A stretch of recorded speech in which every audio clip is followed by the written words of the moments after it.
Olá, pessoal. Vamos dar continuidade à leitura e estudo desse livro, Eu Quero, Eu Posso, da doutora Alice, Perspectiva para as Mulheres Cristã, publicado pela editora Vida Cristã.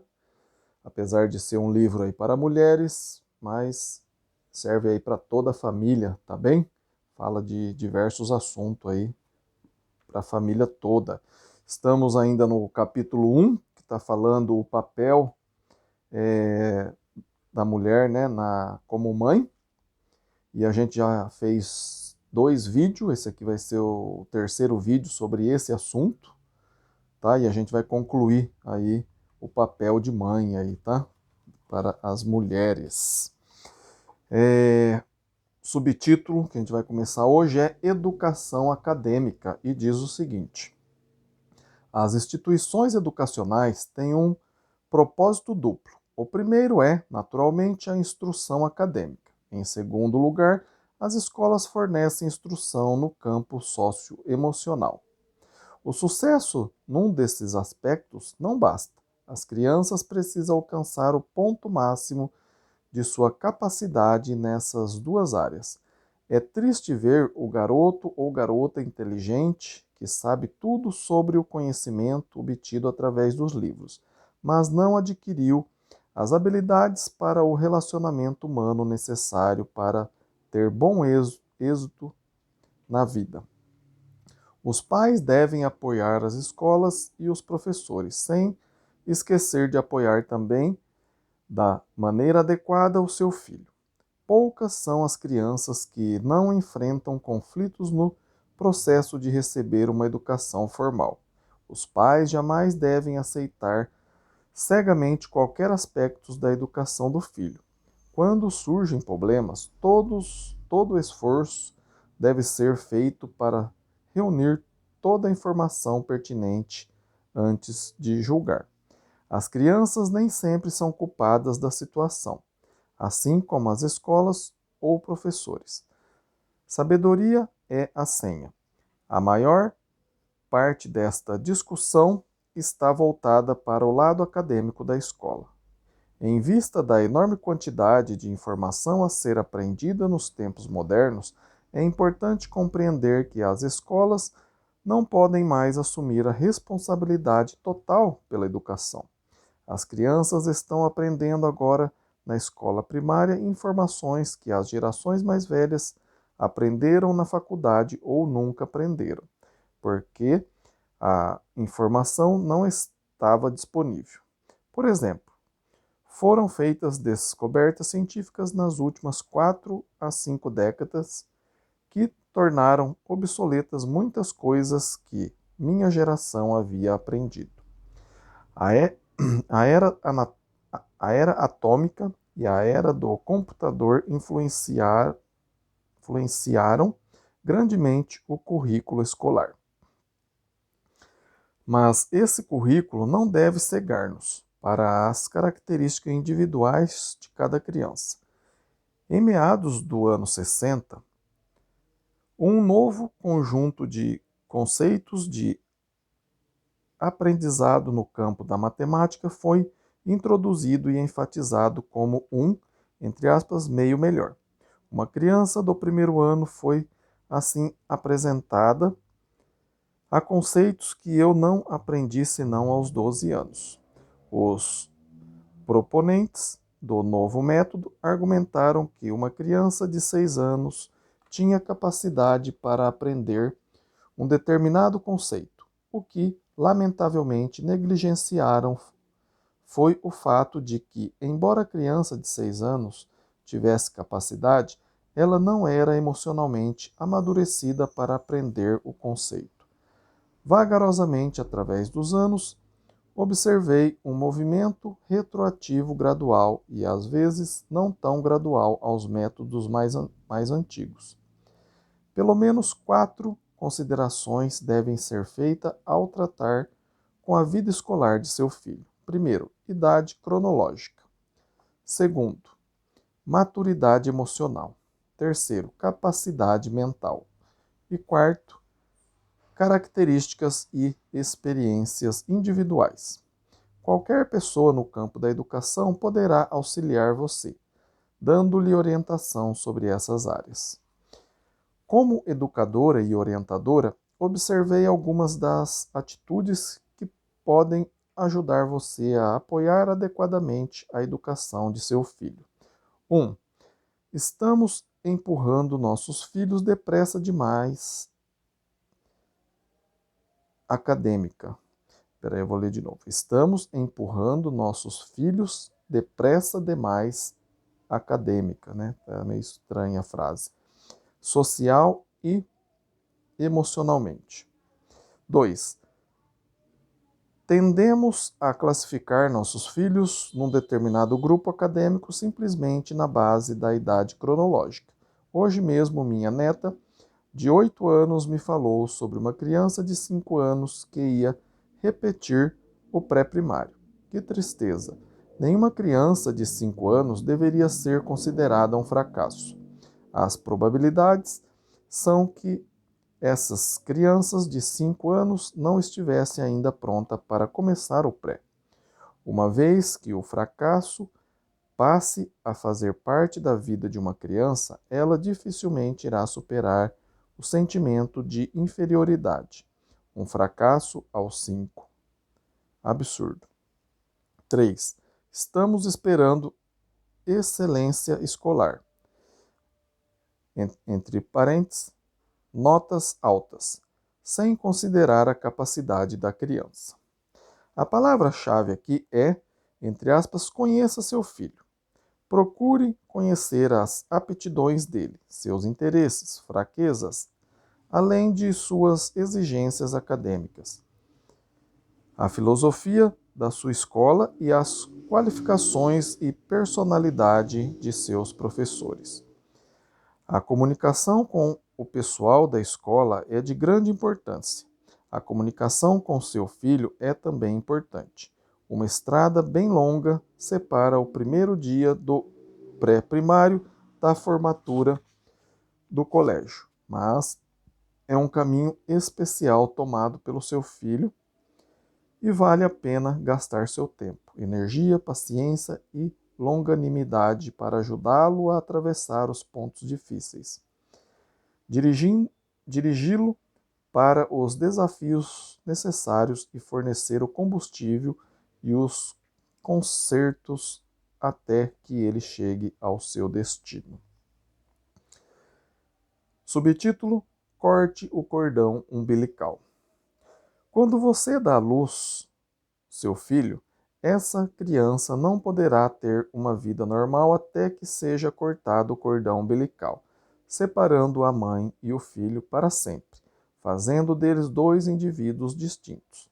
Existe um segundo corte que deve acontecer quando essa criança se torna adulta, e especialmente por ocasião do casamento. Um dos atos de bondade mais difíceis para uma mulher é libertar o filho da barra da sua saia na hora certa. Essa ligação é geralmente atada com muitos nós e devem ser assim durante os anos de crescimento. Mas chega uma ocasião em que é absolutamente necessário libertar de vez, a fim de assegurar uma vida emocional normal para a criança, assim como você fez com o cordão umbilical na hora do nascimento. Não há nada mais perturbador para um jovem adulto do que uma mãe que se agarra a ele. Uma mulher que não o liberta. Vamos considerar algumas das consequências quando não libertamos os filhos da barra da saia. 1. Nem a mãe nem o filho amadurecem emocionalmente. Pode resultar uma dependência sufocante para ambos. 2. O filho se sente dividido entre honrar a mãe e unir-se à esposa. Ambos são princípios bíblicos. 3. Este tipo de dependência tende a limitar e impedir o relacionamento com pessoas da mesma idade. Todos precisam de amigos na sua própria faixa etária. 4. Uma separação física surge eventualmente devido a uma mudança ou morte. O sobrevivente se torna um aleijado espiritual pelo resto da vida em alguns casos. 5. Uma mãe possessiva convida a uma ruptura de relações com o cônjuge, durante os anos de ninho vazio. O marido e a mulher devem dar prioridade um ao outro. Quando meu primeiro filho nasceu, minha mãe me disse: não se esqueça, você os recebe somente para dá-los. Ela estava perfeitamente certa e agradeço a sua advertência, de modo que me preparei para isso. As coisas acontecem mais cedo do que você espera. Os anos passam tão rapidamente. Por causa do conselho de minha mãe e do exemplo que ela deu quando meu irmão, irmãs e minhas irmãs e eu nos casamos, fiz o possível para dar meus filhos graciosamente quando eles se casaram. Minha experiência tem sido que, se você os dá graciosamente, irá tê-lo de volta. Meu marido e eu jamais tivemos de ficar nos perguntando por que nossos filhos não nos visitam. Tentamos tornar nossa casa um lugar agradável para visitar e um bom lugar de onde sair e ir para os seus lares. Nós os encorajamos a estabelecer seus próprios lares, desde que é isso que Deus pretende. Uma mãe que se agarra aos filhos tem alguns problemas com a sua autoimagem.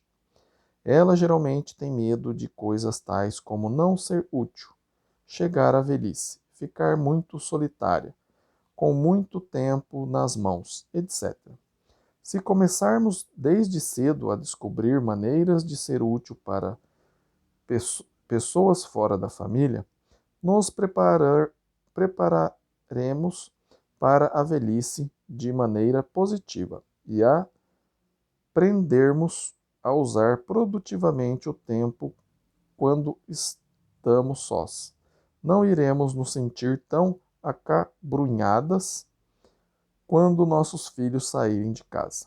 Além disso, se você passou tempo desenvolvendo uma atitude positiva, os filhos, cônjuges, netos e até mesmo bisnetos irão querer passar tempo em sua companhia. Você provavelmente desejará gozar de alguns minutos de solidão de vez em quando. Se você já é uma prisioneira do hábito da dependência como mãe, existe ainda esperança. Comece imediatamente um curso de ação positiva para escapar e libertar-se para uma vida mais feliz para você e seu filho. 1. Estabeleça ou restabeleça um relacionamento melhor com seu marido. Inclua um pouco de romance. Invente maneiras de propor o bem-estar dele e faça com que saiba que ele é a sua prioridade. É sua primeira prioridade. Isto pode surpreendê-lo e você terá de dar tempo para ajustar-se a tal atenção. 2. Descubra atividades comunitárias ou na igreja que sejam úteis e aproveitem suas habilidades e talentos. 3. Descubra um novo hobby ou comece a estudar algum assunto que jamais teve tempo de investigar. Não vai ser fácil cortar os laços, mas trata-se de algo que você precisa fazer a fim de libertar seu filho para a felicidade em outros lares, além de sob as suas asas possessivas. Conclusão: o papel da mãe discutido aqui não é novo. Ele já foi discutido em algumas ocasiões ou algum lugar antes disso. Você provavelmente notou que muitas vezes me referi aos pais em vez de somente à mãe, porque grande parte do que foi comentado se aplica também aos pais. Este é um assunto em que se deve usar o bom senso. Sensatez, sensibilidade, sanidade, pais bem-sucedidos. Abre aspas. Não é a vida lá fora que realmente conta, nem o sucesso que alguém conquista, na vida familiar feliz, na vida familiar feliz é que a alegria verdadeiramente grande começa, pois o lar é o verdadeiro fundamento da vida, e nada poderá apagar as marcas do lar grandes e bons, que fazem do mundo um lugar melhor. Perguntas para discussão. 1. De que forma o papel de mãe é mais importante do que o de esposa? 2. Por que Paulo ordenou às mulheres mais velhas que ensinassem as mais novas? O que elas deveriam ensinar às mesmas? 3. Por que a maternidade é um compromisso mais sério do que outros em nossa vida? 4. Quais as responsabilidades dos pais em relação aos filhos? As responsabilidades de mãe são diferentes das do pai? 5. À medida que as situações diárias surgem, a mulher poderia ver-se temporariamente obrigada a escolher entre ser esposa ou mãe. Qual dessas duas obrigações deve ter prioridade? As circunstâncias que nos rodeiam devem influenciar essa decisão? 7. O que é mais importante ao tratar com seu filho? Disciplina ou relacionamento? 8. Qual a diferença entre disciplina e castigo? 9. Qual é a fórmula dada na conclusão para o êxito dos pais e o que ela significa? Tá aí 9 questões, né, para você responder desses 3 vídeos, né, que eu fiz aí falando sobre o papel de mãe, né? Que como a gente viu aqui, tem muito assunto aqui que também serve para o pai, tá bom? O próximo capítulo, capítulo 2, vai falar sobre o papel de esposa, tá bem? Vamos parar por aqui. E se você está gostando, né, da leitura e o estudo desse livro, Eu Quero, Eu Posso, Perspectiva para as Mulheres Cristãs, da doutora Alice, publicado pela editora Vida Cristã, peço aí para que você já deixe aí o seu like, compartilhe aí esse vídeo com as suas redes sociais, seus grupos aí no WhatsApp, da família, dos vizinhos, dos colegas de trabalho, da escola, tá bem? Peçam para que ele se inscreva no canal e compartilhe também, para que o canal aumente cada vez mais e a palavra de Deus seja falada em mais lugares, tá bem? Se ficou alguma dúvida do que a gente viu aqui hoje, peço para que você não fique com dúvida, escreva para mim, meu e-mail está aí na descrição do vídeo, é ronaldozm@gmail.com. Terei o maior prazer de sentar com você, estudar a Bíblia, tirar suas dúvidas. Se você mora longe, a gente pode fazer isso por videochamada, tá bem? Fica bem à vontade aí, tá bom? Agradeço muito e fico muito feliz que você tenha investido aí o seu tempo, né, em aprender a palavra de Deus, e tenho certeza que Deus também fica muito feliz com esse tempo que você tem investido em aprender a palavra dele, tá bom? Muito obrigado, fiquem com Deus e até o próximo vídeo. Amém?